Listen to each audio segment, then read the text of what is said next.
Bonjour, pour ce 5e numéro de Jour de Match, nous avons quitté Toulon pour Aubagne, ville qui a fêté ses 1000 ans d'existence en 2005, une cité à l'héritage gallo-romain.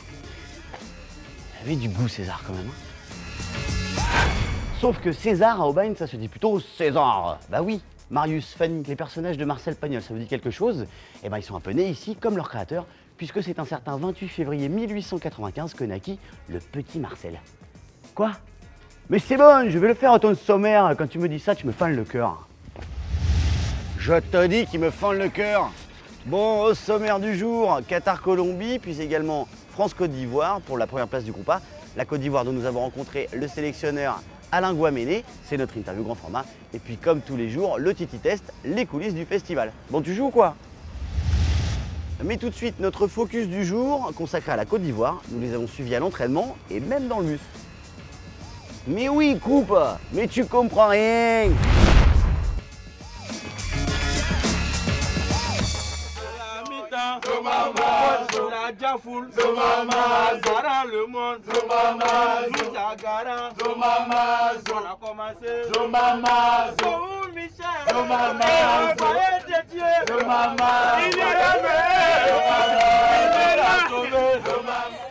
Le chant des éléphants.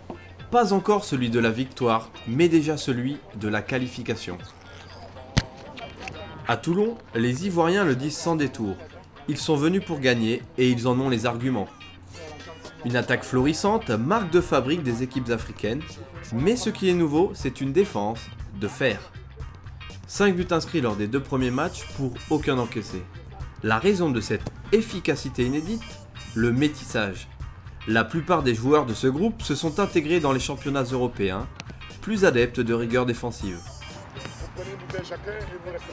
Il y a beaucoup de joueurs qui jouent en Europe, qui sont en Italie, ici ou en Espagne ou en France.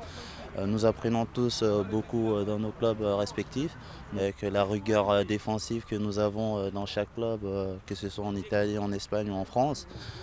Nous arrivons à mettre ça en évidence avec les instructions du coach pour pouvoir avancer tous ensemble. Chaque 2 jours, il y a un match. Vous oubliez, mais quand vous voyez le ballon, vous devenez dingue.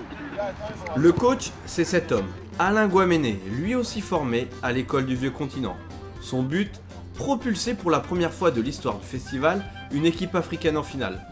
À la clé, une reconnaissance internationale pour le football ivoirien et pour les joueurs peut-être des offres d'emploi. Toulon est une vitrine. Après ce tournoi, j'ai eu un contrat. J'ai un contrat en Ligue 2 et aujourd'hui j'ai progressé étant en Ligue 2 et puis aujourd'hui je suis là avec le groupe. Sur le terrain on fait tout pour avoir aussi des contrats, mais pas seulement dans la tête, je vais rencontrer un contrat. Non, c'est le groupe d'abord, la solidarité, le reste ça vient après, ça vient après. Un groupe soudé qui dans quelques jours entonnera peut-être cette fois victorieusement le chant des éléphants.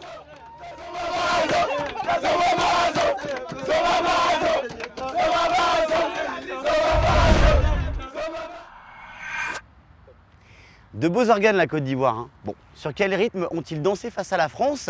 C'est ce qu'on va voir tout de suite avec les buts du jour. En jeu, la première place du groupe A et puis juste avant, le match des éliminés entre la Colombie et le Japon. On regarde ça tout de suite.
Et je retrouve Alain Guaméné au bord de la piscine de l'hôtel de la Côte d'Ivoire à Toulon. Bonjour Alain. Bonjour.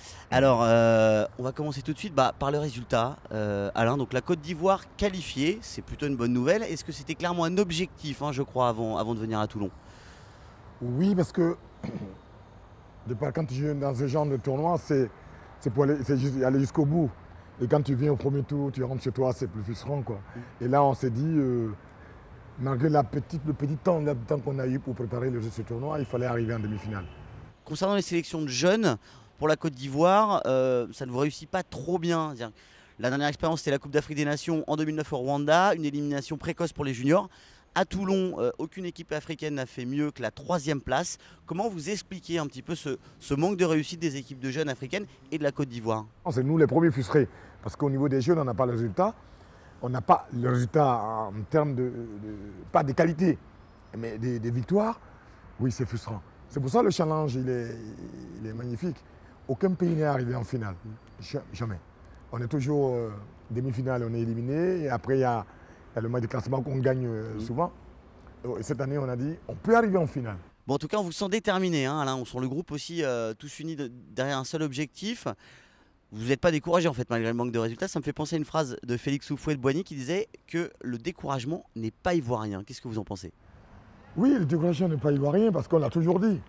Mais il faut le mettre en pratique, je veux dire. Il faut le mettre en pratique. C'est pas ivoirien, ça veut dire qu'on peut prendre un but, mais derrière, il faut revenir. J'ai dit souvent aux enfants, le football, ça nous apprend beaucoup de choses. Beaucoup de choses. On joue contre le Japon, match idéal, 3 buts. Ça nous apprend qu'on peut battre une bonne équipe du Japon. En parenthèse, qu'on ne connaissait même pas. Et là, on voit la Colombie jouer contre la France, on dit ils sont prenables. Il dit si vous dites ça, c'est qu'on est mort. Et voilà le résultat, on arrive en premier mi-temps, il n'y a pas de but. Alors après, ça ne marche pas. Ils se remettent en question en deuxième mi-temps, on essaie d'apporter quelque chose de neuf, ça marchait. Donc ils ont compris aujourd'hui que rien n'est acquis facilement. Il faut continuer à bosser. Donc rien n'est acquis, il faut continuer à bosser et pas se décourager, en tout cas. Et en parlant de découragement, on va vous laisser Alain. Merci beaucoup d'avoir bien voulu répondre à la question. Et on va retrouver tout de suite une autre personne qui ne se décourage pas, c'est Titi pour le Titi Test. Et comme chaque jour, il nous fait découvrir un autre aspect des coulisses du tournoi. Alors nous sommes à Mayol, devant plein d'œils attentifs, et j'ai testé pour vous le recruteur. Bonjour Roberto, alors vous êtes donc recruteur, alors en quoi... Observateur. Observateur, c'est ça. Alors vous êtes observateur, alors, en quoi consiste le travail d'observateur? Bon, ça consiste à repérer des joueurs ou à faire les suivis des joueurs de football par rapport à un besoin d'un club. Quand on a l'expérience, je veux dire, on était footballeur, on était entraîneur, et on connaît le mieux un peu du foot. Donc on a l'œil, c'est ça, on a... Oui, on peut repérer, on peut voir déjà un joueur qui est différent. Et donc là, vous venez particulièrement pour vous chercher un joueur ou vous venez simplement comme ça non, pour... Non, simplement comme ça. Simplement comme ça, j'ai une idée, on a parlé de ce qu'on a besoin. Alors je viens chercher un joueur qui a les caractéristiques plus ou moins.